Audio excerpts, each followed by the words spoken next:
Will, it's great to see you, mate. I've heard a lot about you through Sam. Obviously, you work with Sam a lot. Before we get started, mate, I want to go into your career. You're the first rugby player we've had on. You've had a really interesting journey. We've just spoke off camera. Just tell me a bit about your life right now. I know you're in the same position as me and you're about to become a dad. So what does life look like right now for you? Literally, everything is preparing for the unknown. It literally is.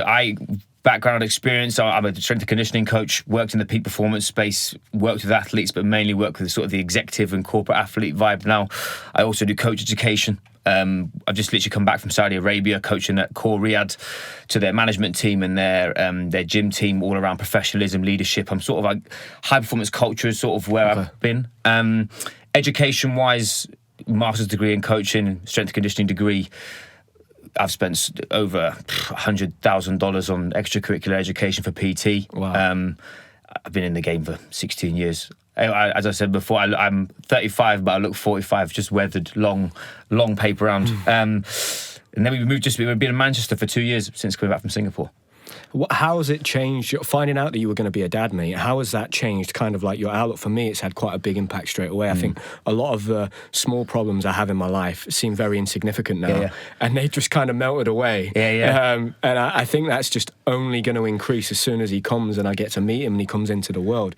And I also feel a lot more motivated as well. It's great. It's like having a superpower. Extra it's amazing. driver, big time. Like, as soon as January started, I've kind of hit the ground running and get attacking. Yeah, and I think those situations where I maybe, if it was just for me, I'd be kind of sat on the fence a bit. Now I'm like, no, I just go straight for it. You know, I had a conversation yesterday. There was a school that approached me about doing some work later in the year, and the lady on the other side of the phone was a bit uncomfortable talking about money, and normally I would be, but I was just like, this is how much I charge, this is what it is. Whereas in the past, I'd really struggled with that, but now I've got a family to build and to look after. That's not a problem anymore. Have you found that as well? Yeah, no, I think obviously you've been a professional athlete. I was a professional athlete in rugby. Your driver then is the identity of who you can become, where I think when you finish sport, you have this weird civilian but athletic endeavour of the what if, what should I do, where should I go, who am I, what should I be doing, how much money do I want to earn, etc. The minute you get the text message, the call, what my wife did was just throw the phone at me saying that she would show me a picture of the pregnancy stick saying she was preggers after I had the worst day at work I'd had in months. You suddenly realise actually what your time is worth. And I think, especially for me personally, I work mainly online, and I go and similarly you go speak to schools and you do this, and your time could be lots of different things, and your energy gets sort of, the energy vampires usually, if you imagine energy is like a sponge with which has got water in it, and as you do different tasks you leave bits of water on everything because you're putting energy everywhere. When you've got a kid, that goes away of what's actually important, what's pushing your business forward, what connection are you having with your spouse or with your family. I've been so ruthless with my time, and I've actually been the calmest I've been in business. We've been online for 2 years and it's been extremely volatile, loads of growth. We smashed our first year and our second year. But it's been so now I've never been so calm because I'm there going, I just need to do my job, and then I need to look after Rach and the kid. Rather than before it was like, I need to do this, I need to do that, I need to go and try and please this person, I need to go and have this, all that kind of stuff just fades away, and it's just like, right, what's the actual, the slotted tasks that are actually going to push this boat faster, not what ifs, because what ifs don't matter anymore. It's exactly what I thought of. As you were explaining, I was smiling, and you just said it. It comes back to that sport analogy of, does it make the boat go faster? And if it doesn't, leave it to one side. And I think the issue we have in our space, I think, like you said, we've got a connection already from being a previous athlete, and also with the opportunity. Business is quite open. We're not just, cool, I work in a shop, or you're trying to do something that's creative and something that's actually, not that it's not been done before, but not been done before by you. Similarly, in my space, you've got two types of coaches. You've got coaches that are willing to sell their soul and their body for money, influencers who are willing to push, excuse my French, shit out, which I feel is unfair to customers, or there's what do you stand for and what do you fight for. Listening to your podcast on the way in from Manchester, you can already tell the burning desire to give your lessons of what professional sport was, which were actually, if you broke them down, there's probably 50-50 of amazing elation and success, but also the darker parts of being within it. I think you'll have the same thing with parenthood. You have the same thing within your vocation. But the difference is being able to articulate that and be self-aware. That the biggest thing that I've learned over the last, since I left rugby, was self-awareness. Has been the not. I don't really believe in confidence is a byproduct of courage. Like you go and do something, get feedback, you get more confident in it. It's like if your first podcast would have been all over the shop and compared to now where it just this is what I do. Yeah. Same thing with gymnastics, I assume would have been. As I said, I'm watching the video of you, mate. You're doing 3 million flips and swinging about, chilling as if you could sit there and have a barbecue at the top. Where me, but you don't start that way. No. You need the evidence to then get give feedback. you that feedback. Then that confidence comes from that evidence. Yeah. And I think that's what happens with. That's what's literally happened with our business. Is last because I've always been pushing. It's like sailing a ship. You can't see the destination. You're just.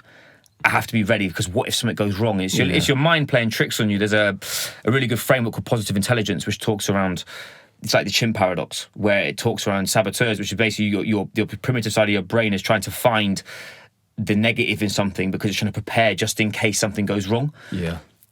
It's always usually a formulation of fear and stuff you don't actually know. Whereas I think, like you said, now to be more venom and to be like, I'm actually going to be a dad. You haven't got time to be worrying about something that hasn't happened yet. Yeah. Get on with it. And it's done.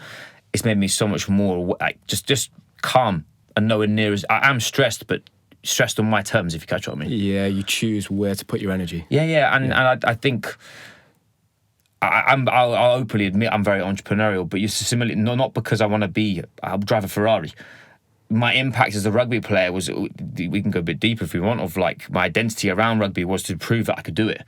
But I was proving it to other people. And then I got to the end and I realised that it didn't fulfil me. I was like, I look like my face has been where everyone's feet are. I've got a face like a jigsaw puzzle and I haven't got anything to show for it. I did well, but not as well as I wanted to. But then the bigger purpose of what I do as a coach is now give people to the keys to the car, to the vehicle that they want to drive, whether it's with their physical performance, mental performance, and take themselves to the next level, because I resonate with the stereotype underdog, high achiever, driven individual, because they've got a chip on their shoulder. They want to. I was reading your story, how you compete. You broke your hand in one of your, and you kept going like that. It's like the ultimate like underdog. Come at me, and it gives me goosebumps thinking about it, because it's such a it's an energy thing. Do you know what's really funny about that story? After I did it, because I just turned 15. And when I was 15, I looked like I was 7. And I broke my wrist doing that skill, carried on the rest of the routine, and I did like the rest of the routine on one hand and just my fingertips. Yeah. When I finished, the coaches went, "Don't cry." They came up to me and said, "Don't cry, don't let anyone see that you're crying." I was like, this is odd, why are they doing this? Yeah. And we won the gold medal. It's the first time GB has ever won a gold medal in a team event, and it was in a junior event, but the first time. Still. And I realised afterwards it was because of that move got banned from gymnastics. Oh, wow. And they didn't want everyone to see that we've pushed this young kid to do this very dangerous skill.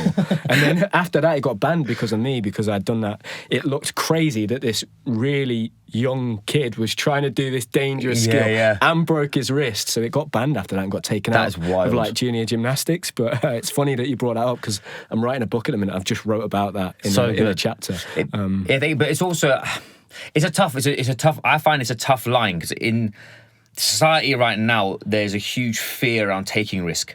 If you take risk, you step away from it, whereas I think if you're looking to do something special, whether it's youngster trying to become a professional athlete, there's no risk without you have to have risk to get the reward. And I had that with my rugby career. Was similar. I played with all sorts. Played a whole game with a broken jaw. I had my leg snapped in half by a horse. Came back to play 10 months later. I've had all that, and my story's been built around adversity. Not because I was the most athletic, not because I was the most gifted, not because I was like, I don't know, insert some crazy rugby. I was the most stubborn little shit who was willing to fight for everything. And I feel that we lose that. Don't get me wrong, they shouldn't be pushing kids into a position where they're going to snap themselves in half. But for you as an athlete, that's the difference. That's the 1%. There's not many people that can put themselves in that arena of, I'm still going to keep going forward. I'm still going to keep producing the goods. I'm still going to be, like you said, you adapt and overcame, and you responded to a negative situation with a positive, which had a huge impact on the outcome, which will, by default, will change your life. But if you said that in the moment, if someone said, "Oh yeah, mate, you've snapped your wrist," now you'd be like, yeah, man, I'm out. Where then it was do or die. And I think it's such a fun, like an odd topic for people to sort, because people shy away from risky situations. Yeah, it's one thing that I actually do. I purposely try to take risks now because I'm very aware that the older I get, the more risk averse I'm going to become, especially when I become a dad. So I'm trying to put myself, and Sam's mentioned to me that you do, and you told me that you do jiu-jitsu. I started doing jiu-jitsu 3 weeks ago, which is so far out of my comfort zone. I hate confrontation. I've never thrown a punch, so I hate it. And I turned up into that environment not knowing, but I'm doing it on purpose to push myself outside of my comfort zone. Will, let's go back to when you began getting into sport. Where did your relationship with sport begin, and in particularly rugby? When did you get into rugby? I started sport, I was actually a tennis player. Okay. I played tennis since I was 4. My dad was a tennis player. He was a bandy, bow-legged, skinny dude who played football. He wasn't a rugby player at all, hated rugby. And I was a big kid. I basically screwed my Achilles. I couldn't run, got fat, realised I was fat, rubbish at football, really good. I was good at tennis, but hand-eye coordination was really good. Started playing rugby when I was 7. Long story short, I was playing county tennis, county cricket, county rugby. I threw javelin for London when I was 15. Went to road to Wimbledon, and my first match, I got absolutely smashed. Like, by this little Chinese kid. He was tiny. He looked 11, and I walked in there thinking, I'm going to destroy this dude. And he just hammered me. Didn't even play good. He just tapped the ball back in. And I didn't have the head. I couldn't stay cool. I was very emotional. Right, okay. That's probably where the violence came in from rugby. I was the opposite. It was weird. Tennis, I was like aggressive, but in rugby, I could let it out. It was like let go of the monster and let it have it. I was at Wasps, and I just went home. I was like, Dad, I can't play. I'm never going to play. I always wanted to play professional sport. I was like, that was my totem for life, was I wanted to be a professional athlete. I didn't know what. It was like, tennis or rugby, or I had this weird thing about, javelin, but professional javelin throw is a bit of you got to be huge or a fat dude really now. So I went home. I was like, Dad, it doesn't give me energy anymore. Like the same way, I'm going to be one of those dudes like 900th in the world that lives in a camper van next to the tennis court and not make any money. So that's where the rugby sort of took off from, this is what I'm going to do. And have you always been built like a rugby player? The reason I ask that is because there's a concept that we've spoke about on this podcast before. I've done it in solo episodes and asked athletes, in that I kind of feel like now I ask the question, are you attracted to a sport because you fit the physical mould, or does the sport build that? And you've kind of answered that for me already, in that you said, mentally, in my mindset, I quite liked the violence and I felt free playing rugby, but also I was a bigger kid and I struggled at maybe football and that kind of thing, so it led me into rugby. And I think with gymnastics, obviously if you're 6'5", you're not going to do it. Right? It is nature versus nurture, right? There is a bit of we use it, I talk a lot when I was working, and you've got sort of genetics of the person in front of you. So like you said, a gymnast, if you close your eyes and say gymnast at 7 or 8 years old, they're tiny, weeny, shredded, they're swinging about on rings in their bedroom, and they're good, they're quick, but athletic, like basketball, useless. Whereas then you say the environment dictates, because then on the flip of it, gymnastics has got this huge context of, when you do start gymnastics properly, it's the 6 hours a day training, the stretching, you're spinning around, and there's evidence in relation to whether it stunt your growth or whether it does. I don't know. Me, it was weird. I was a beast when I was in year 7, playing rugby, and I was playing tennis, and a girl called Freya called me fat in a swimming pool. Shout out to Freya. I was rinsing her, I'm not. But I literally went from being a fat kid to I dropped 6-pack. I was like, dropped weight within. I wasn't doing anything stupid, not eating disorder, but I went full regimented. I'm training twice a day. I trained every day. I watched what I ate. And the catalyst for that was what that girl had she said. just embarrassed me in the swimming pool. Man. And there was girls that I fancied. And genuine. I'd got injured. I was the kind of kid that, I'm not into sweets. I'm not into desserts. I was the kind of kid that I'd eat 2 roast dinners. I just love my food. It was nothing to do with I wasn't chowing whatever chocolate in the back of the sofa. It wasn't. It was just that I'd eat your plate and mine. And that's where the sort of the want and need to be better came from, because I suddenly saw that what I could do with training could massively manipulate my body. Okay. But I had the same thing in rugby. I was never tall enough, never strong enough, never fast enough, never fit enough. it was always, you were never good enough. So my training and my education all was to fortify. If they said that I was too small, I put muscle on. Said that wasn't strong enough, I get stronger. Said I wasn't fast enough, I'll go do speed work. It was my way of saying, fuck you, excuse my French, I'm going to do it. And I overcame it. This is why I played professionally.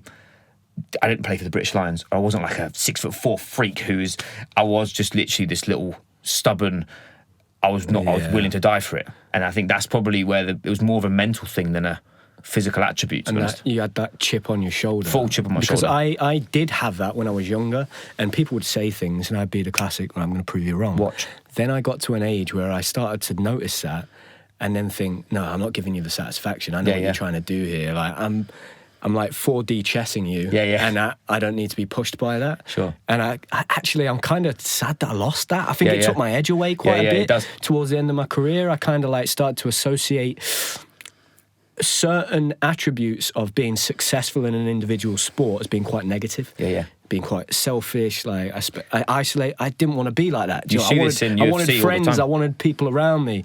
It was like I was stuck between two minds a little bit. Just tell me a bit, Will, about what are the big differences between when you're 16, 17, you're playing rugby. What are the big differences between me going into a football changing room and then a rugby changing room in terms of like the cultural differences? Because I think we do see the sports as very different, right? Rugby is a lot about, I just think in general, people have a lot more respect for what you put on the line physically when you're playing rugby. And the sport itself seems like it's a bit more about respect. And I'm sure a lot of that is to do with the fouls and people diving and all of that kind of stuff. But what would you see in those dressing rooms from an early age? From an early age? Yeah, that would be different to I think football. The biggest, if you took both sports with no parents and you said to both types of sport, whatever you play right now will not affect your future, they'll be the same.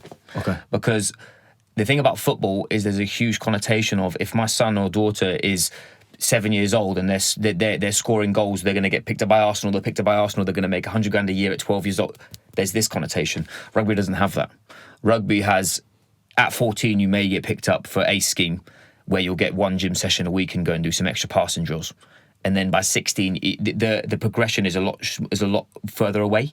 So I think culturally, football is a very, very selfish individual sport now compared to, if you listen to the likes of Manchester United, exact opposite.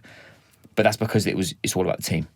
Whereas I find that the young people now are looking at football as an escape route of, it's all about me, I'm going to be the best.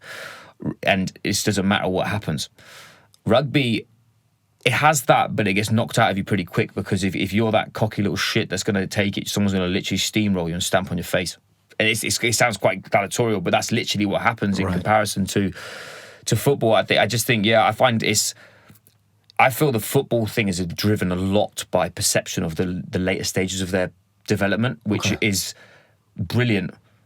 But I don't think it's channeled in the right way. I think people they focus on little Tommy's going to be the next Manchester Man City striker, and that's all, rather than him being a better athlete or him being. If you watch David Beckham, like, even though he was a freak, he practiced free kick and hit a goalpost for 10 hours. Johnny Wilkins was the same. That's why if you watch them both as athletes or as people, they're very self-aware. They're very driven. But it's all about the game. It's all about being better at their whatever skill it is. I find that, like, youth sport, this is where it comes down to, you mentioned about jiu-jitsu.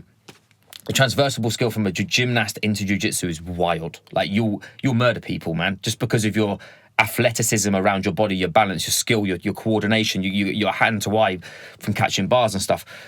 If you put a rugby player in that situation, it's the one thing that's cooled me down. Because by my second session, I got put to sleep. Because I thought this 57-kilo little Chinese kid, again, Singaporean, he got me in a collar choke, and I thought, fuck you, little bastard. Dropped my shoulder, sleep, gone, for long on the floor. The point was, I'm not thinking about it compared to, it was just a skill that beat me. Jiu-jitsu taught me that. But you, on the other hand, your athleticism and your caution around, like, the uncertainty actually will get you out of so much more. Because you couldn't put a rugby player on rings and see him do what you do. But I could put you on a rugby pitch on the wing and see you do it. You see what I mean? The skill of it is massive. So I think, come back to your point, so I've circumducted, it's difficult, but I do think that we're not letting kids the best thing about me, but from my background, was I played everything. My dad was a football player through and through. He hated rugby until I played rugby. I was never forced. I think that's what happens in football is little Tommy's going to play for Liverpool and that's it. Yeah.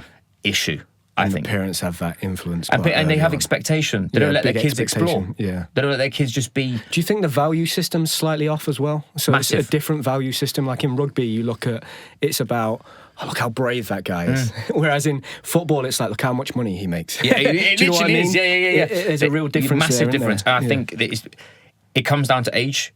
Like you said, the parents have got pound signs in it, but there's also I think you correct me, in gymnastics, it's a young person's sport.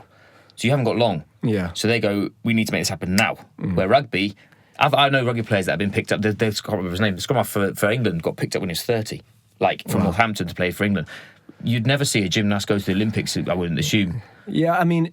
Within reason. It's very rare. Yeah. The careers are growing a bit, just as the sports science comes into it more. Yeah, sure. But...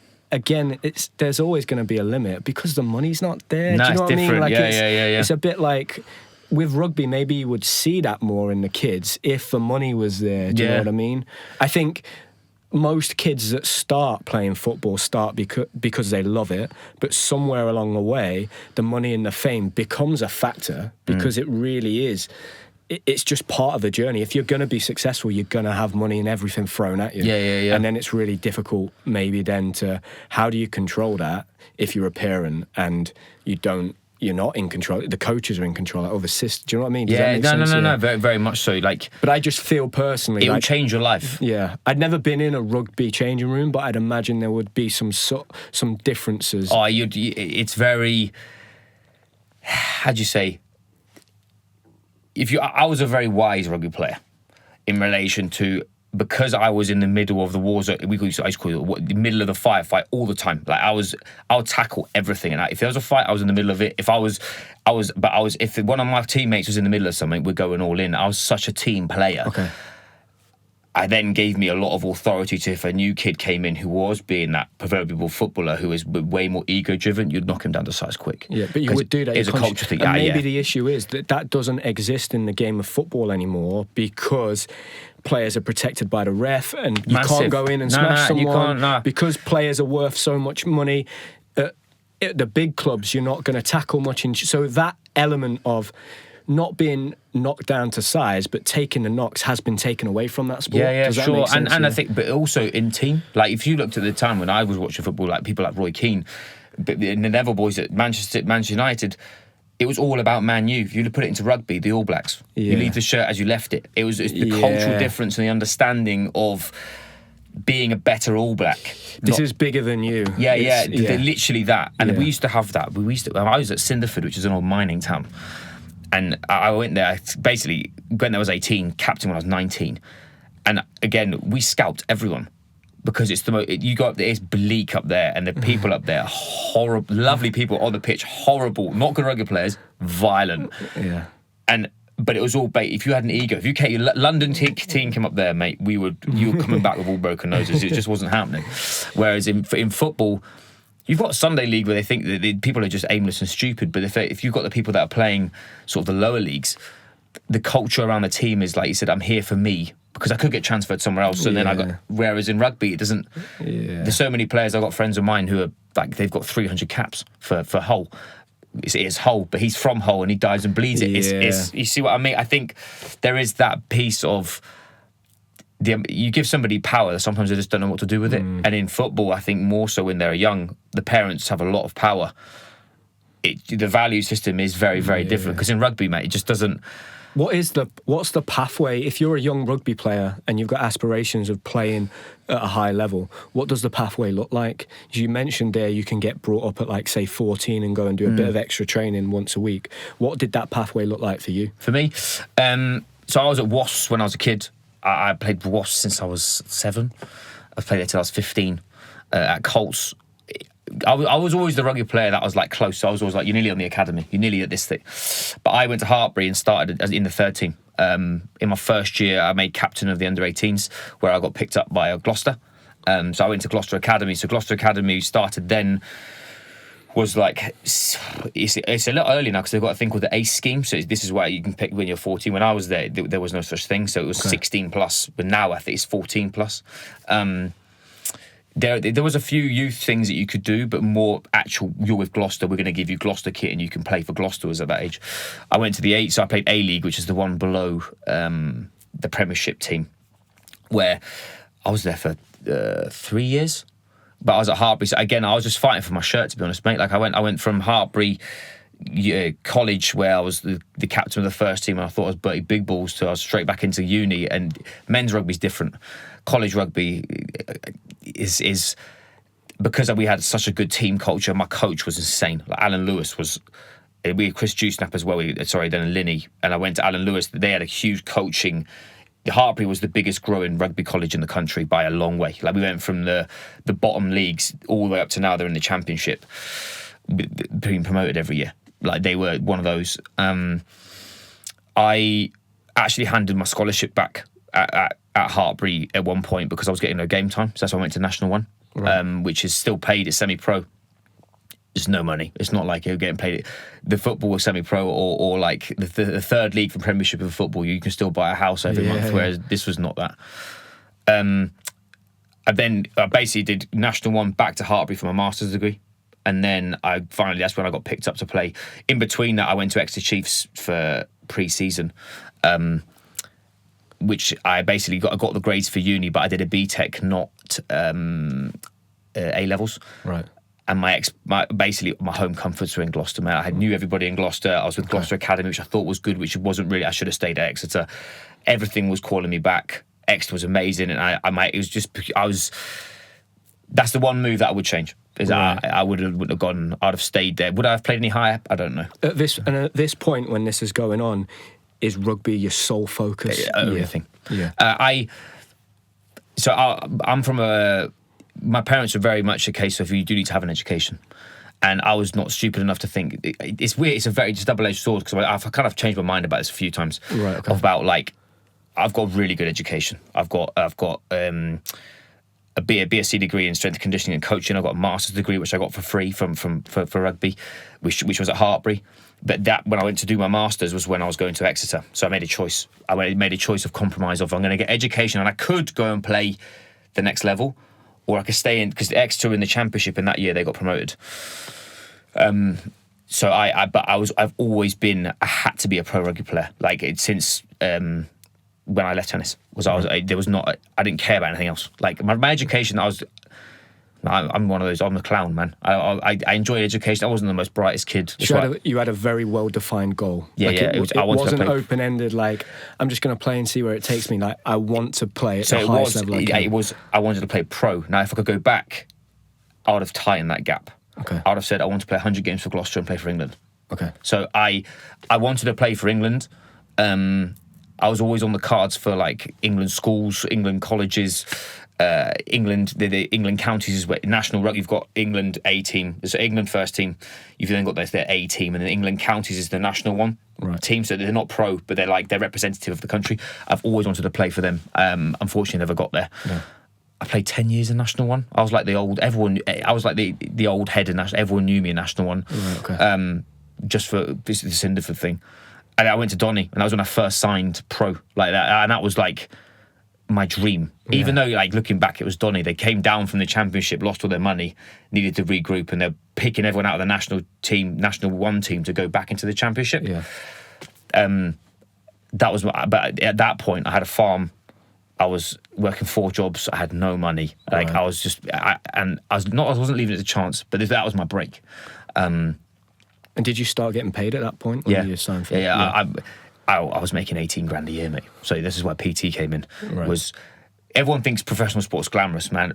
Unless you are the top of your game, don't pretend that you're going to be making bank, because you're not. And even boys in the national in the championship where they were making double that. They were like the Messis of that league, and it's not even 32 grand when you've got 2 kids and you're living the life like you're not there half the time. Yeah. Is it worth it? I don't know. I didn't care about the money. I was just for the love. I wanted to play pro. Yeah. It was like my identity was I'm playing pro. Yeah. And then that's when I had my accident 8 weeks later. Yeah.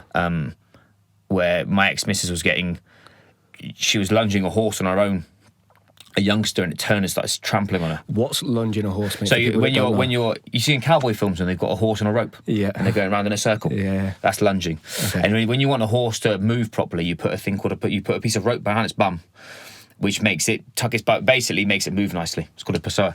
I probably butchered that for the equestrian people out there, so forgive me. But to my knowledge, that's what it is. Layman's terms, this horse just turned on her and started trampling her, and I got involved. I heard her screaming and ran in. As I said, I was 8 weeks into my first pro rugby contract. I was living away from home, so she was in Hereford, near Hereford, and I was playing in Doncaster, so I was coming back on the weekends. Okay. Long story short, I had it by the head, and it was just like the world had stopped, and I knew it was going to kick me, so I let go of its head, turned, and it kicked me in the side of the knee and snapped my leg off. Wow. I was just screaming. It was painful, but I thought I'd lost my rugby career. I was literally like, that's it. What? I remember ringing my mum, screaming down the phone that I've lost everything, and she was laughing at me. She thought I was joking. She was like, "What are you doing?" I was like, "Mum, I need you to come get me now!" Screaming. I was trying to go upstairs and get a gun and all this other. Like we had a shotgun in the house, like we were on a farm. Like I was like this. I didn't know to shoot the horse, but I wasn't going to do that. It was just emotion. I just remember being sat in the hospital and someone picked up my foot, and it turned. They picked up my leg and just kept going. It was literally 90 degrees. Yeah, that was really bad. But I came back from it. So I came back I lost absolutely everything, though, from that. I mean, that's an incredible story, mate. And, you know, when I retired, I started playing 7-a-side football. And at the start of the season, I tried to play 11-a-side. And I was absolutely gobsmacked with the difference in the speed, the aggression, the physicality, just from going 7-a-side to playing 11s on a Saturday. And just the contact, the risk is so high risk, like of getting injured. And I'm like, is it worth it? This is affecting work. I can't do this. It's too high risk. When you're playing a sport like rugby, times that by 10. Had you had a lot of injuries in your career prior to getting kicked by the horse? I had all superficial. So I've had like 300 stitches across my face. My ear ripped off twice. That once was from my own shirt, not from cauliflower ears. Stuff. Collarbone, broken fingers, nothing major. Really? So that was the first time? It was the first thing that ever stopped me from playing for more than 4 weeks was getting kicked by a horse, yeah. Which was weird because my position was, my position was to tackle, that was it. Right. So if you put it on paper, that's the most risky thing. I was never. And what was the injury, mate? I had a fully dislocated knee. So I ruptured my ACL, PCL and MCL. Did you have to, was the surgery involved with that? I had 4 surgeries. So surgeries. I had all ligaments done at the same time. I had 2 of them are dead people, so I got allograft ligaments from. I asked for like an ex-professional NFL player, but it's definitely some fat dude from America or something that passed away. So yeah, I had that, and I had my own hamstring. It's called a skin graft. So I know. So what they usually do with an ACL is they take a graft from your tendon and they put it in your knee. Okay. I had someone else's, and they got my hamstring and just literally stapled it to the side to try and rebuild because your MCL will regrow. Okay. I then had complications because I was on crutches so long. I had scar tissue, so I had to have it physically manipulated because it wouldn't bend. Excuse me. I had by mistake they left one of the staples in, so my leg was just it was green and it wouldn't stop. I had to go and I walked into this and I was like, mate, this is not normal. And he just got a scalpel because I can't feel it. I've got no nerve. He just cut it open and just pulled it straight. Honestly, mate, yeah. Wow. I had it manipulated. Yeah, I had it manipulated once. Ligaments in once, suture once, and I had to sort out one of the screws the other time. But yeah, I came back in 10 months. 10 months, and what did they say? Look, Will, this could be your career over. No, they said it was it's my likely career to over. be this amount of time. Yeah. What was your response to that? Because it sounds like you're again coming back to if someone tells me no, I'm going to push it. And what's your knee like now? I remember going into the operation. Derek Bickerstaff, shout out to him. He's not even a surgeon anymore. But I literally said to him, I said, "Give me a chance." He said, "Well, I can't give you a chance, insurance reasons." He said, "But off the book, you'll be lucky to walk and run and be normal. You can't be a carpet fitter, but I can't tell you can play rugby again." And I was like, "You need to give me 1%." He's like, "No, I can't." At that point, it's weird, mate. Like there's things in your life that you'll realise were bigger lessons, and this was the biggest lesson ever. Like I was in a relationship that we didn't love each other anymore. It was venomous, man. We were there. I was with her since I was 18, and we just totally grown apart. I just didn't have the bottle to leave her, for us to leave. I had no money. I was working jobs that I hated. There wasn't an option. Because I lost my house. We parted ways. I moved up to Doncaster with just my dog, left all my kit at home. We broke up really badly just because, again, it was just emotions ran high. And everyone was like, mate, no chance. Apart from my physio, shout out to Tash Bedford. She promised me I could do it. And I said, I just need someone to believe in me. Simon Sinek did a really good talk on our TED Talk saying that all you need is one person to say, you could do it. And there was an option. I was willing to have my leg cut off, it's quite aggressive, but for my whole life, since I was 15, I was going to play pro.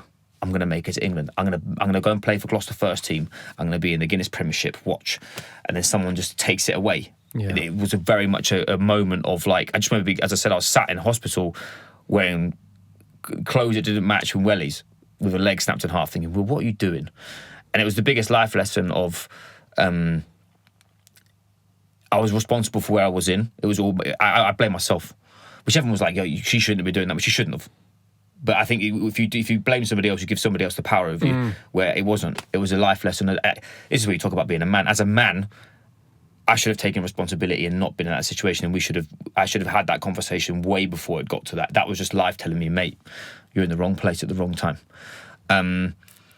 And rehab-wise was just, I was told I should be back fully fit 18 months, and I did it in 10. It was from necessity. It was from... I remember they strapped me to a bed. Neymar had a picture of him doing it. They used to do this, they used to strap you to a bed and manipulate your knee. You're not supposed to do that anymore for an ACL. But I had to get 135 degrees of flexion to run, and I was at 124. Strapped me to a bed. And they literally had two physios strap me to a bed, and they're pushing my leg, and I'm screaming, I'm biting on something.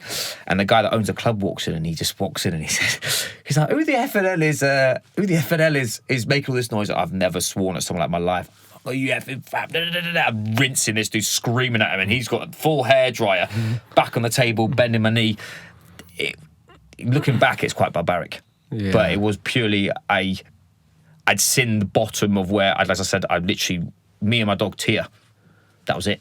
Do you think, Will, like, you've talked about having a bit of a chip on your shoulder, and that girl back when she told you that you were fat when you were swimming and people telling you can't do it, do you think everybody maybe has a limit, though, and you reached your limit, and in that moment what you needed wasn't somebody to go, you can't do it, like the surgeon, potentially, not that he said that directly to you, but then that one physio that said you can do it. Mm-hmm. Do you think in that moment that's what you needed? Actually, I've spent my whole life needing people to tell me that I can't do it to prove them wrong. Yeah. I'm so low right now, I need someone to tell me you can do it. Yeah, massive. I think the biggest lesson to date has been I used to try and prove everybody wrong. Now I'm here to prove myself right. Okay. And I think I learned that from that moment of... There's a big thing. I had a friend of mine. I just did an ironman where it all went wrong. Like my lung collapsed halfway through the marathon, and I finished it. I was the most stubborn mule ever. Got to the end. I was in hospital for 5 days, and I was quite embarrassed because it was all going so right and doing so well. My friend who he's climbed Everest without oxygen. He's one of those he's a marathon runner. Looks like a candle, runs it in like 2 hours flat, and I'm not sure if he's a vegetarian, but I judge him if he is. He just texts me like saying, the reason why you're doing this is because you're trying to improve and have trust with yourself. And it was very much true. The same with my rugby career is I always look back and I do have a lot of regret because I'm in a team sport. It's a bit different. I think my wife's obviously a swimmer, so like an individual sport, you leave it out on the table, you either win or you lose. You're either the fastest in the pool or you're not. Rugby's quite opinionated. Yeah. So you could have... I had a game where I was man of the match and I was dropped the next week. Yeah. Emotionally, mate, head was gone. Stuff like that was very much a case of, building trust with me and needing... I can't tell you the power of having a team behind you that believes in you. Yeah. How quickly did you make the shift, mate, when you had that injury and the horse kicked you and you're sat in the hospital, you're being told you might not even walk properly again or run? How quickly did you make that shift in going from I'm the victim to no, I need to take responsibility? Was that like straight away, or did that take a long period of time? It didn't take too long because it made me so hyper-focused. Nothing mattered. I literally was to willing... you, was that the worst thing that could have happened to you at that point? Like, that was the worst thing. So you hit your rock bottom. I literally was like, I fought my whole life to get here, and someone's going to take it away from me. Never. But I think it comes like that's an age thing too. I was at an age I had no responsibilities. I had someone who, again, me and her, it was done. Apart from that, I had financial obligations. This was about what. Then when you're young, you think about legacy all the time. You're like, oh, I'm going to be this Guinness World rugby player. This. Now, like, being a dad, very opposite. My job is to be really good at business, to make enough money so my family can have what they want and do what they want, but actually be the vessel for my kid to then have what I had at my house, which again, I think that comes with age. But at that point, there was literally nothing else. Like, what I'd gone through to get to that pro contract, which wasn't even that. It wasn't like I'd signed for Saracens on 100 grand a year. I'd signed for Donny. Like, I was literally like... nothing else, and that's when it came down to like being all in. I was all in with that. It's very, but to your point earlier about drive and determination, there's only so long you can use that as a fuel. Otherwise, like you said, the minute you have other obligations, like now I'm nowhere near like wired like that. I am in a different sense, but not like I'm not willing to lose my missus and my kids for anything for that reason. But at that point, it just. I don't know, it's weird. How is your knee now, mate? How is it now? So I feel fine. I can do everything with it, I can't feel it. They drill for my nerves, so I've got kickboxing. I'll beat anybody. No problem. Jiu-jitsu, I was told I'll never do jiu-jitsu. I've done jiu-jitsu for So do you have full range in that knee? I've got 135, and you should have 145. So you should have technically. Pretty close, so I can do this. I can pull my leg to my bum, but I can't pull my heel to my bum. Right, I can pull it, but I can't technically do it for my brain. I only have I had surgery on that ankle because I completely obliterated that left ankle. So I have carbon fibre ligaments on that side. So, and I only have you can only go that far. Only go so far, My biggest issue again was scar tissue. Sure, So I'd pull scar tissue every few months on the way back because it'd go a little bit further past where it could. And the scar tissue would kill for like 6 weeks. But then I'd get a bit more range. Sure. And that happened like 6 or 7 times. So I'm limited a little bit with range. But I genuinely thought I was worried about later in life, I'm going to be able to run or play football. It's actually fine. It's like, all right. Jiu-jitsu is not a problem. Nah, really, it's one of those... I'm obviously in the sort of the health and fitness space. The context of what's finite, so what doctors will say and what the sort of NHS will say, there's always room for error and there's always outliers.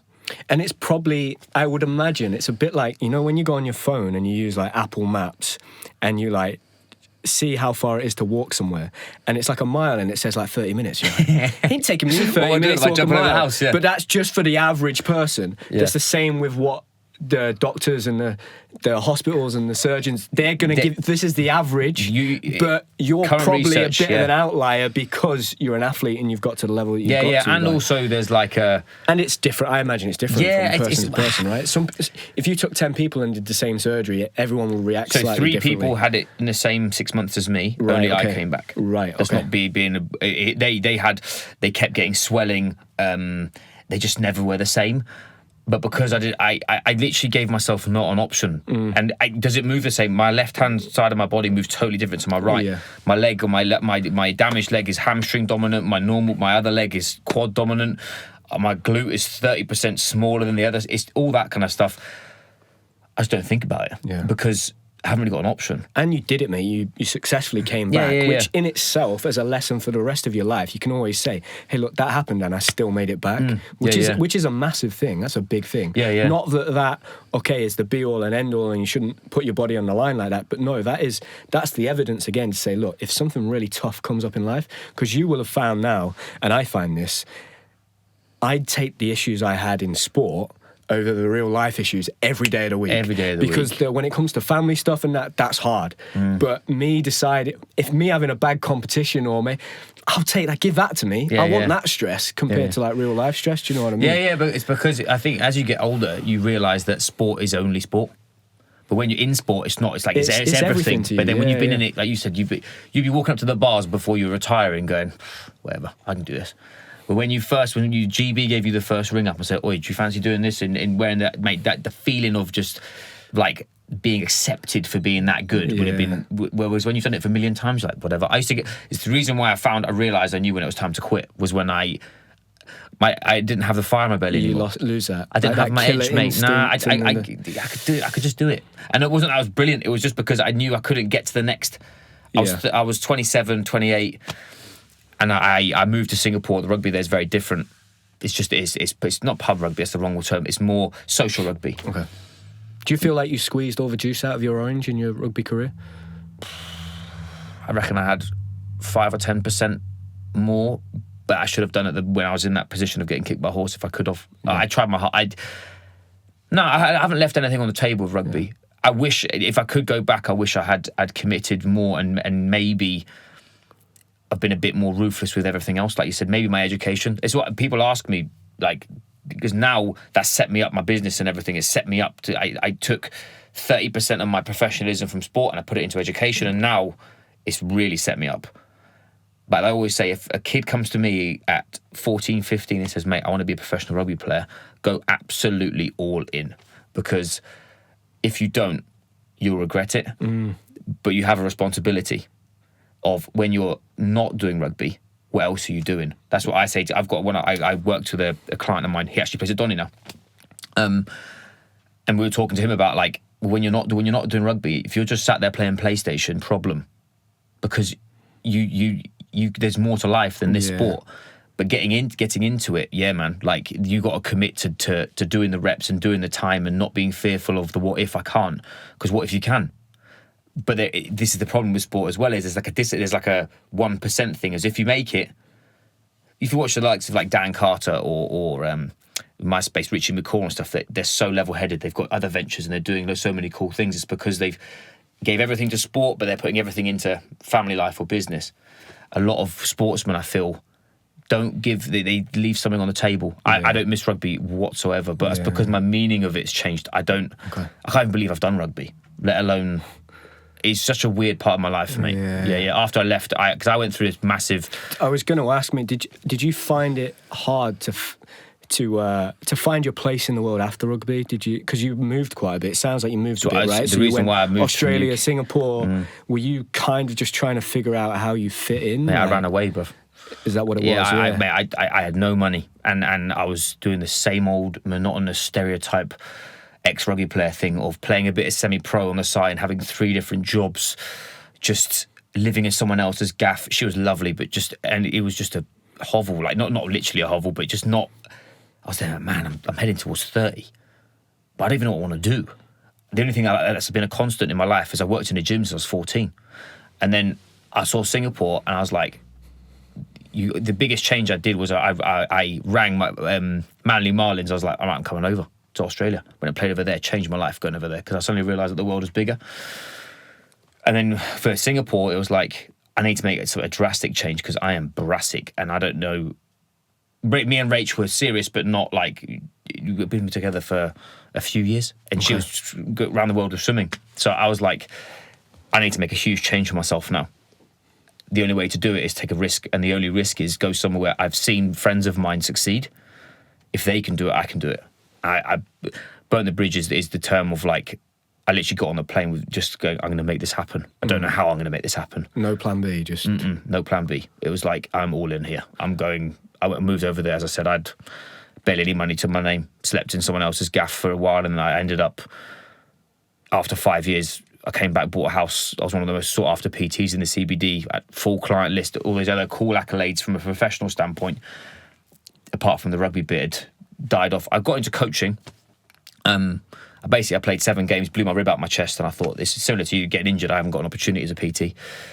And then I ended up coaching my team, and we won the championship that year. That's probably one of the biggest life lessons I've ever had is different being a manager compared to being that was, because being a coach, you're person driven. But if you've got 2 people and you're fighting for one position, and you know that you've got to break somebody's heart to give somebody else the opportunity, mate, especially if you're me, I'm people pleaser, man. I'm a coach. I want someone to win. And you're like, this dude has just not got it in the locker. Yeah. The biggest, from a professional standpoint, that was really hard. Do you feel like throughout your career, your rugby career, Will, there were like some... Do you feel like there were like some missing gaps in like your development that you missed out on that is part of the reason why you've now got into coaching other people and then you tried that manager role?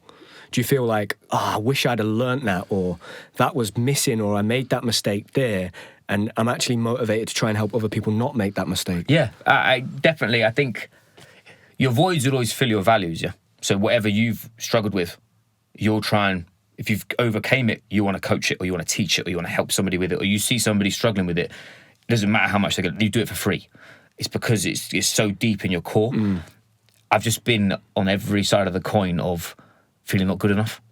So then when I've got to a position where I moved to Singapore, no one knew me.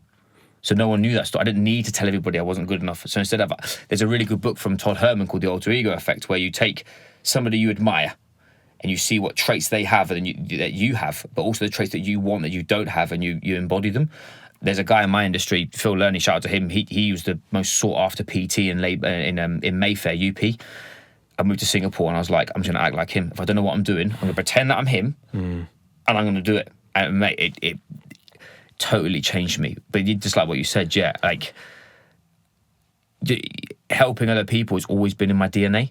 The issue is weird. Like, unfortunately, I lost my father last year, and the last year before, and I never understood why everyone used to come to him for advice. And then when it literally suddenly, when I lost my dad, it was everyone comes to me for advice. It's just been part of what my sort of family do, and I understood that the more that I'd been with people, the more people use me as it's called being impressionable. You become the person that somebody needs you to be to get them through what they need to. Okay. You take them from pain to the finish and let them go. That's my coaching process. Some coaches want their kids, their people to be with them for like 10 years. I don't. I want to sort your shit out. If you want to stay with me, cool. If you don't, I get it. Yeah. I've always had that. I've only just been able to sort of understand that, if you know what I mean. And was that always in you even when you were a kid? Do you think always growing up, you've always been I remember there was a friend of mine whose mum was abusive, and she was an alcoholic. And she would ring me at 11 o'clock at night and nick my dad's brand new bike. Like, this thing, he just, you know, the old Raleigh, like, whatevers. And I'm absolutely dusting to this chick's house thinking I was like, I would have been in year 10. Like, what am I going to do to a fully grown adult? Nothing. And I remember pegging it and I broke his wheel. Anyway, so I got to her house. Ended up, it was just an argument. It wasn't as bad as I thought. I got this back and I put the bike back and I went back home. My dad goes to cycle his bike the next day. The wheel is literally bent underneath, brakes gone. I've always been driven. I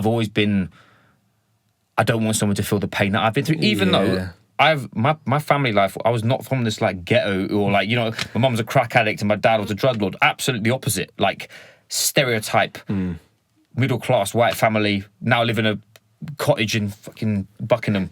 It's not like, as I said, the ghetto rags to riches job. I don't know why. I've always had that in me. Yeah, it's interesting. When my brother moved to Australia just before the pandemic to play football out in Melbourne, and I can remember saying to him, no one knows who you are. You can be whoever you want to be when you go out there. That's wild. And my brother's like in terms of technically an incredible player, but would always maybe be slightly not as vocal, like on the pitch and stuff. I can remember saying, no one knows who you are. You can be anyone you want to be. Yeah. And he went out there and unfortunately he played one game, had a blinder, and then the pandemic hit and he just got stuck there. Oh, wow. But I can remember saying that. So it's like you talking about going out to Singapore. No one knows who I am. It literally was. I was trying to find myself too. Like, it was literally that. And did you just, was it a combination of, right, I can be anyone I want to be, but I also don't know who I am? Literally that. Not even, yeah. I remember getting on a plane with this, like, mask on of, like, just got to make this happen, but I've got no idea how I'm going to do it. Yeah. I don't know how it's going to go. I don't know who I'm going to meet. I didn't know what it sounds weird. I didn't know what, in this day and age, it's different. What I was like, I'm not really a rugby player anymore. I'm just doing it for the money and I'm doing it for a bit of, just for a laugh on the weekend. I'm no longer wanting to be playing for England and being which I didn't ever get to. I had this gap.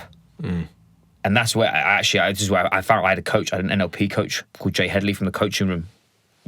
I've never been in a conversation where I felt like I've been stripped naked in my life. I mean, he didn't literally, to be clear, but he just totally unpacked why and the reasoning behind the sport and why I was struggling. And in one call, I ended up getting coached by him for 10 calls, and I took the NLP course, and my coaching is very much that. Again, voids fill your values, in it. And I now do that with my clients. It's like if they're stuck, I'm like, no, that's not that. It's because of this. And that's why I literally stopped rugby. Done. And I didn't. But before that, I was struggling. That's why I started BJJ. I nearly had a scrap with a client because he was being a bellend, and I just couldn't. I hadn't tackled anybody in 6 months, and I was like, I'm going to need to do something violent, otherwise I'm going to get put in prison.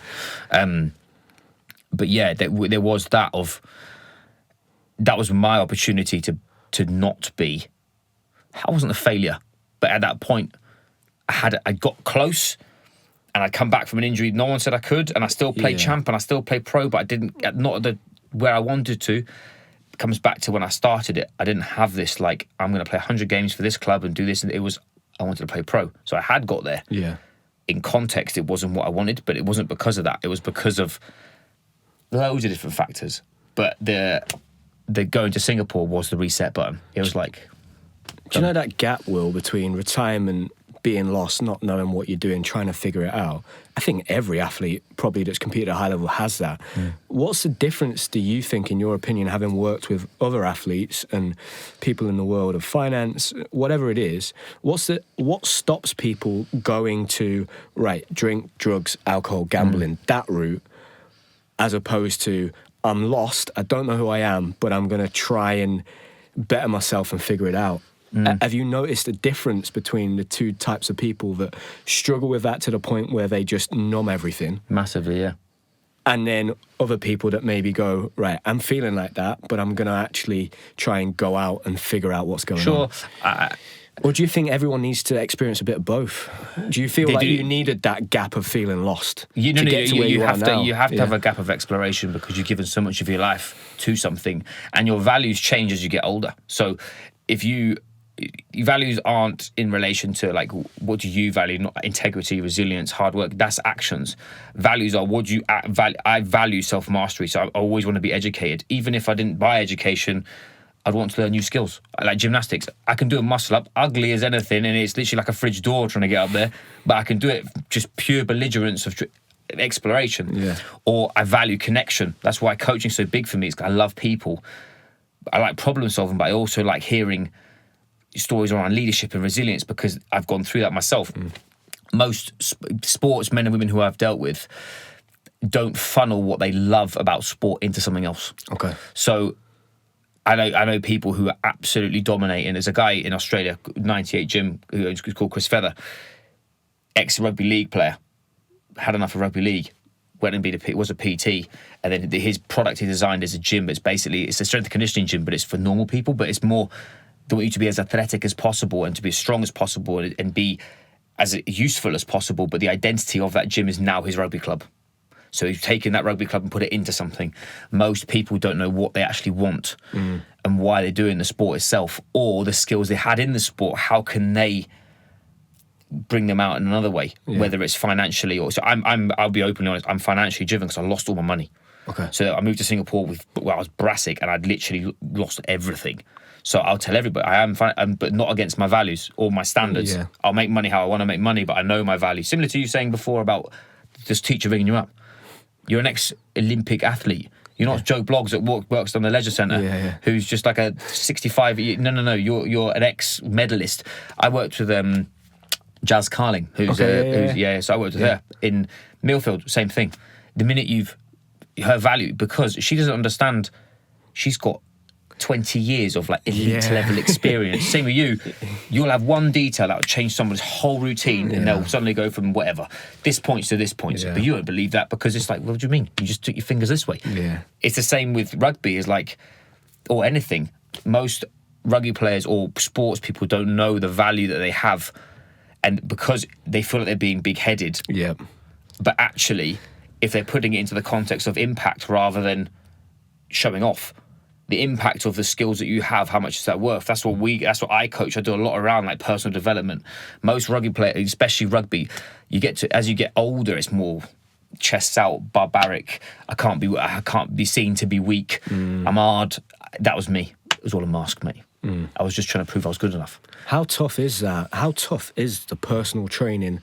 And then when you shifted and pivoted and went to the online, how difficult is that world, mate? Because hundreds of people want to do that, don't they? And I see it, like I go to David Lloyd, my local David Lloyd, and I see new PTs come in and out. It's like a conveyor belt all the time. And there's a few that stay the course, but a lot of them come in and out and they last 6 months, maybe 1 year, and then they're done. How difficult is that world and that environment? I think the fitness is a weird one, man, because it's such a polarizing topic. I have built everything I've ever built from what I've learnt and what I know works. The issue with that, it doesn't make you famous. It doesn't give you the laws of highlight reels you see on Instagram. 4-hour work week, I'm going to work 3 hours this week and make £1 million. Are you? Really? I've got a funny feeling, bruv. You've got a harsh reality of real online coaching. There's some people that can. I've got James Smith, prime example. I know him personally from uni, legend. And I remember when he was just starting, he came to Singapore. He's like, mate, why have you gone online? And I had this egotistical thing of, mate, I can't go online. I'm a coach. I've got to be one-on-one. I've got to save this person. Well, hang on a minute. Now I'm the opposite. People look at him and they're like, oh, yeah, he's got it easy. This dude is relentless. And he has been relentless for nearly 10 years. He's put on content every single day. He'll tell you the minute he's eating a fucking dodgy meal or going for a shit or whatever. My point, he is executed at the highest level for his business, and that's why he's so famous compared to people just see him on the oh yeah, I could do that. No, mate, you can't, because you're not willing to put the work in that respect. So yeah, like the people that go to David Lloyd, and they're not immersed in the subject. They're doing it for a quick fix of trying to figure out what they're trying to do. What's the difference between the PTs that start and then they're successful and then they finish, and the biggest difference between ones that maybe try for 6 months, 12 months, and then it just doesn't work and they give up? Is it just that commitment, the discipline? Oh, and is it maybe it's just the right thing for some people and it's not for others? Like mixture of both. Then I feel a good coach is curious. They want to know more, because anybody says anything is finite to you, you know that they've got an opinion and they're biased. And if they're biased, it's not always going to work. So curiosity has always been the biggest driver for me. Is like, what's my next 1%? What can I next do? You'll have this in training as well when you're a gymnast or whatever. In any sport, it's like, what's the next? I've got one piece that I could do that's going to add. Whether it's rugby, it was practicing my passing, or for me, my job was tackling or turning over ball. I would just finish into the session and do 10 tackles on a bag and jackal, because it was repetition, it was reps. Most coaches lose desire to learn, and once they lose desire to learn and apply, it then becomes a conveyor belt of doing the same monotonous, because it is movement. There's 7 key movement patterns or whatever: push, pull, hinge, lunge, carry, twist, squat, like whatever. Like, how do you sexify that? Well, hang on, no. When you change somebody's life and they come to you and you see them, they've dropped. I've got one of my clients she dropped 40 kilos. Still with it. She's an absolute legend, but she'll come. She couldn't unfortunately come to my wedding. She would have come to my wedding. The connections you build as a coach, that's what keeps you in the game long enough. And there is a piece of the puzzle of like, how much money do you want to earn and how much impact do you want to have. Like online for me was impact. The other one, you ask my wife, I work. I don't do this like this 2-hour day sitting there having a pina colada. I'm up at 6 this morning, working into 11, I'll go for a run, but I've got it all done. I get back and I'll finish. It's because I'm professional with that side of my life, as I was with my training. So that's why it's such a huge correlative effect of business. For me is now sport. Business is the contact sport, so you will get burnt. If you want to be an entrepreneur, if you want to build a business, you're going to get burnt. Don't pretend it's not going to be stressful. There's always going to be problems. If you want to grow and you're going somewhere you've never been before, put your helmet on and get after, because that's just going to be really tough. But it's the same with a sport. But if I do get to that level, what does that mean? It's interesting, isn't it, mate? Because I think a lot of people now everyone wants to love what they do and be happy all the time. But I think what you need to look for, you need to find the thing that the parts of it that you enjoy so much you can put up with the bits you don't like. Because there's a lot of what I do that I don't enjoy. Like when I sit down and like timestamp an episode, I like listening back to the episode, but that's 2 hours of, I like doing this bit. I don't like necessarily sitting down doing all the planning order. That's a lot of work that goes into one episode, but I enjoy this part so much, I'm willing to do the other parts. I think that's what people maybe have to look for more, right? 100%. Like we always say around, you got to be willing to eat a shit sandwich. Like work is work. If you took work away, that's a huge part of what a human being is. Is a human being is built to do stuff. Your creativity and the way you express yourself as a person comes through your part of your. You've got different areas of your life, but vocation. Living life on your terms doesn't mean work avoidance, because if it's work avoidance, it becomes monotonous, it becomes boring, and it becomes what's the point? Yeah. Whereas I think my thing is always curiosity to explore, and it's the curiosity of the what if. But from a business standpoint, there is always going to be parts. I always refer back to training. Is like, there's parts of it I hated doing. Like, I love fitness because I was a fat kid, not because I like fitness. I was crap at fitness, but like the bleep test. But I would do it because it was part of the game. Yeah. The game that you're playing there has to be balance. There's good and bad. Do you have an opportunity to waver that? The more you grow, the more you have systems in place to do it now with like AI and stuff. But then you also have team, and then once you have team, you become the CEO. But then you see how many CEOs have got more than one company. It's because they're bored.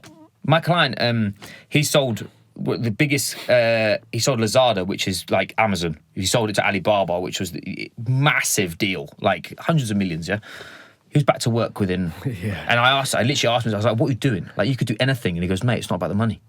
Yeah, it's the game." Yeah. And that taught me so much. On a Friday, he used to run sessions for free for entrepreneurs who didn't know what they were doing, and he would just literally break down this. In COVID, he rang me. He goes, "Oi, book a meeting with my PA. We're having a meeting. We're talking about your business," and it blew my mind. Really? Wow. And this dude never. People think they can operate at a certain level, mate. Don't get it twisted. He had health problems. His health wasn't the best, but from a drive perspective, it was part of the game. He knew it was hard work, and he knew it was stressful, and he knew it was tough. But that's where the growth is. That's where the good bit is. The times you find that easy, you don't remember. The times that your wrist, you got a medal. It's not the medal. It's the feeling when you got off and you finished the routine. You're right, mate. And and you're staring your coach in the eye and saying, "Well, you better not cry, bruv." But that it's giving me goosebumps. It's such a powerful.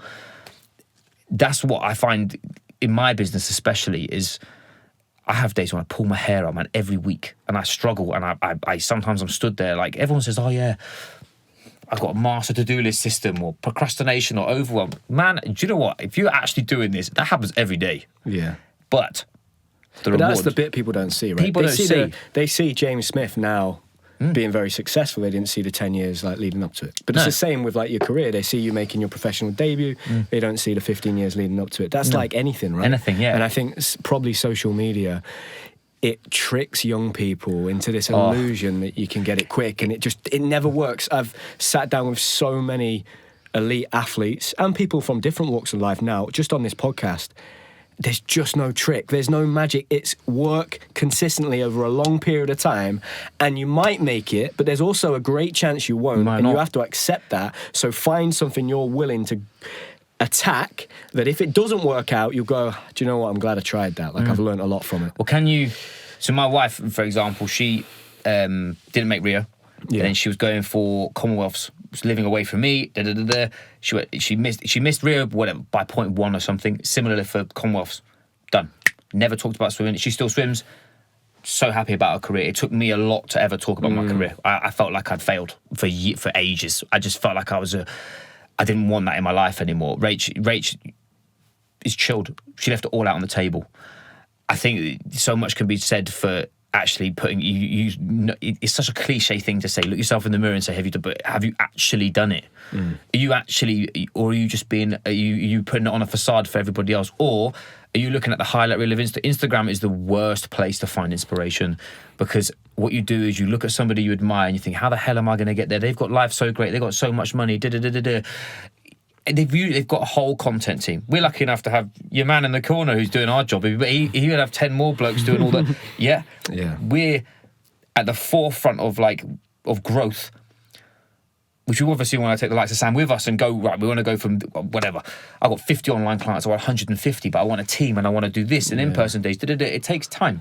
And you always overestimate how long it's going to take. Yeah. You underestimate. You're like, I'll do this in a year. You're doing a 10-year job in a year. Not going to happen, mate. Yeah. Whereas you go, okay, cool. What am I willing to do? I found this out last year. We grew our business by 300% in our first year. My second year, I was like, do you know what I'm going to do? I'm going to do that again. Failed. Not because of me. I need a team. I can't take that much work on. It doesn't work that way. And I made some mistakes that were all on me.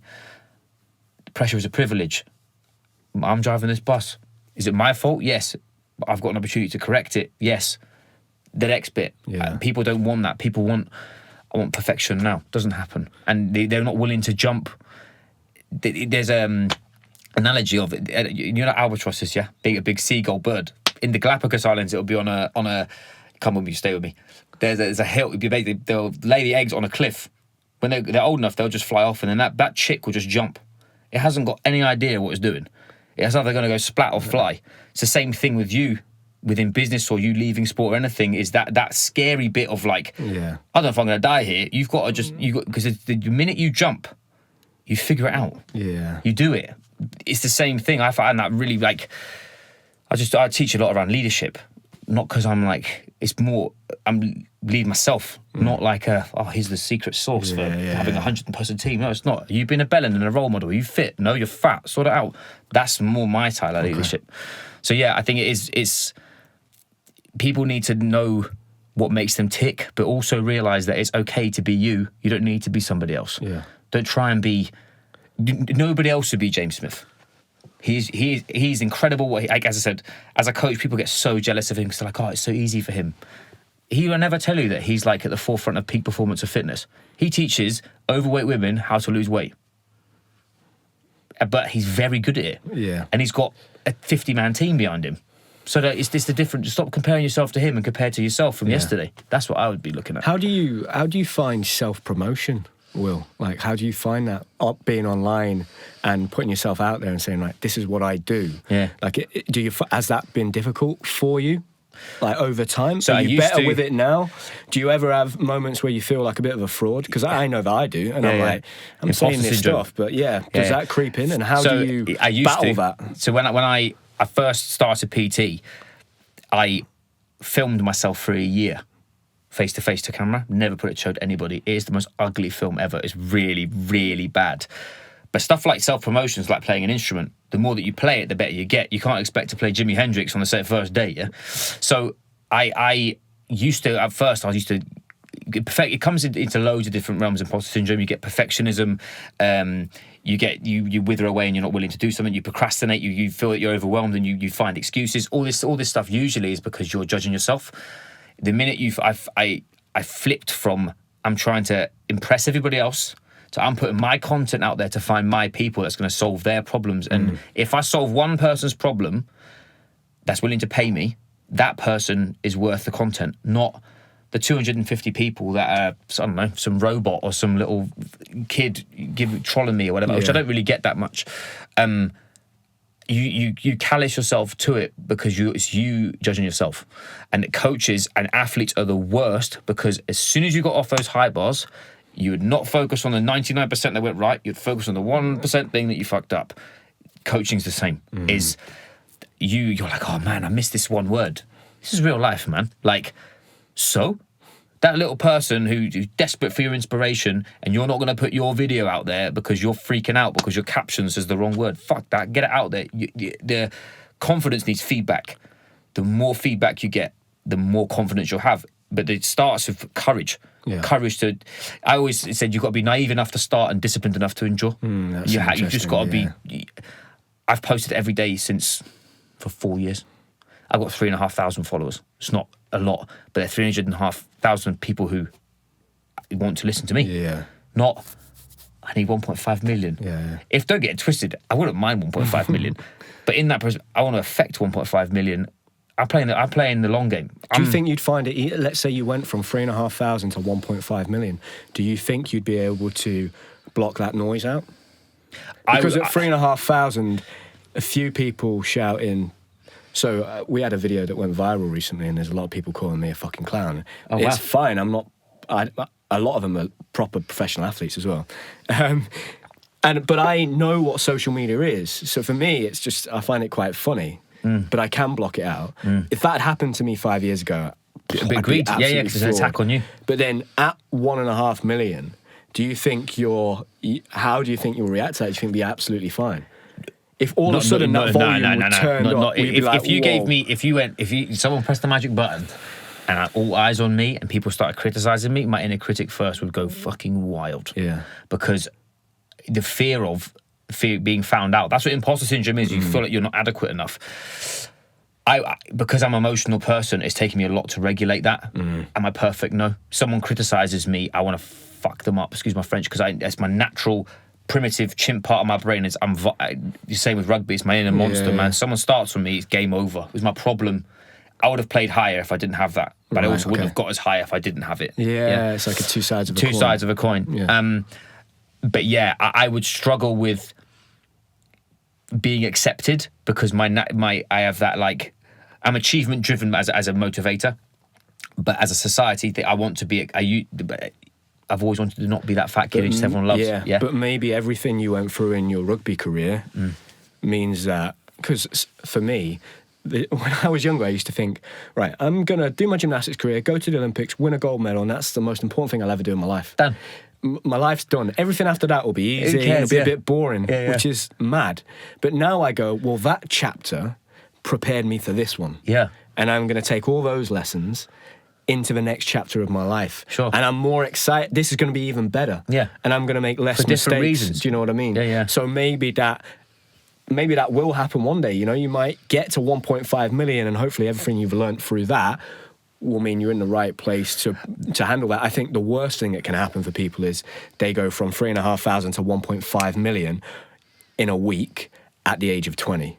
Worst, and then mate. Whereas now you've had enough life that you. And I've also got enough stuff outside of it to keep me grounded. You're having a son, right? Yeah. So I'm like, I don't know what you're having. You're having a son. Oh, amazing! Yeah, massive head. He's gonna come.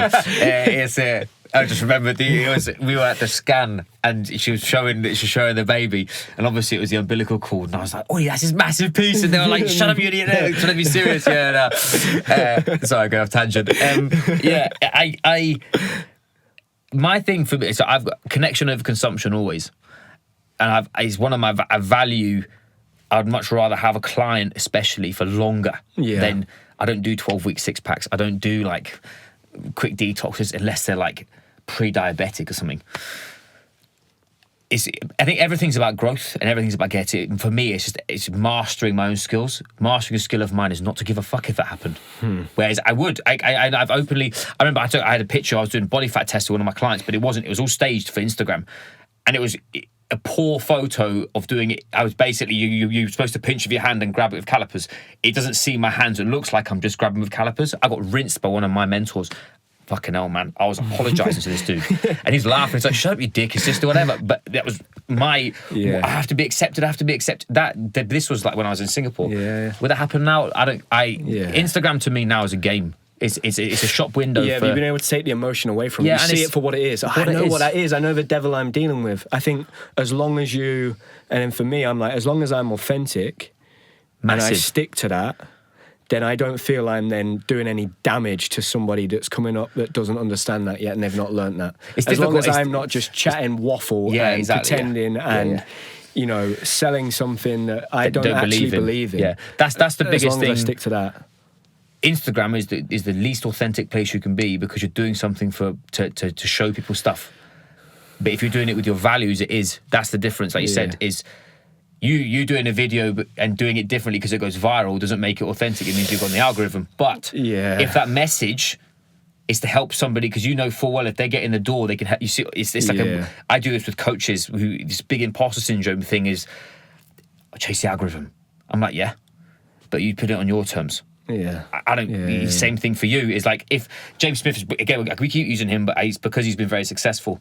He is not the same person on Instagram as he is if you were to have a beer with him. But that's because he puts his mask on and gets that. All amazing celebrities in relation to performers put on the mask to be who they need to be at that moment. It's the same with Instagram. If you're doing it towards your audience, if they prefer a reel over a Canva caption, for example. That's fine. Yeah. Because that's what the market wants. But you're doing it on your terms. Yeah, you have to do it. You can't change for them. You can't change.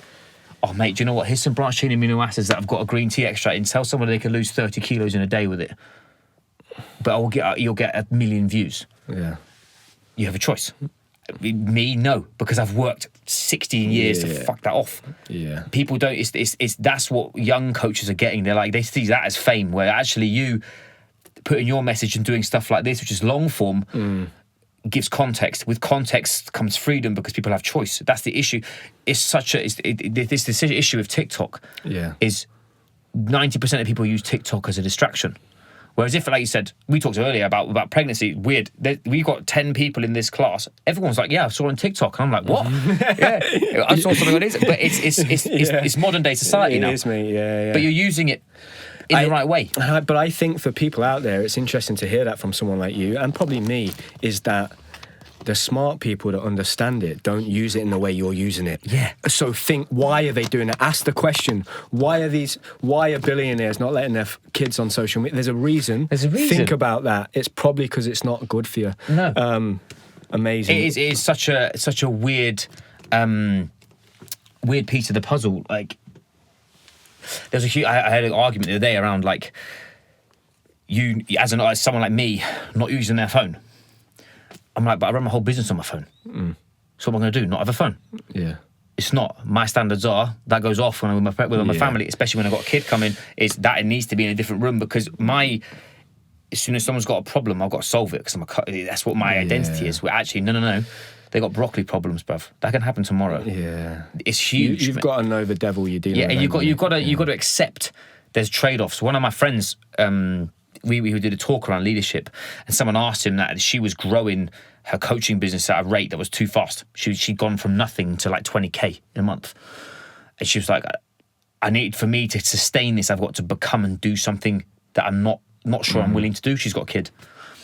And he said, his name's Joe Parrish, legend. People should follow him. He's a very clever dude. He said, what are you willing to regret? Massive.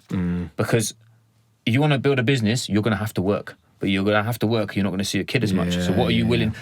me and Rach have got a relationship where she knows the crack. We've designed the way that we work to...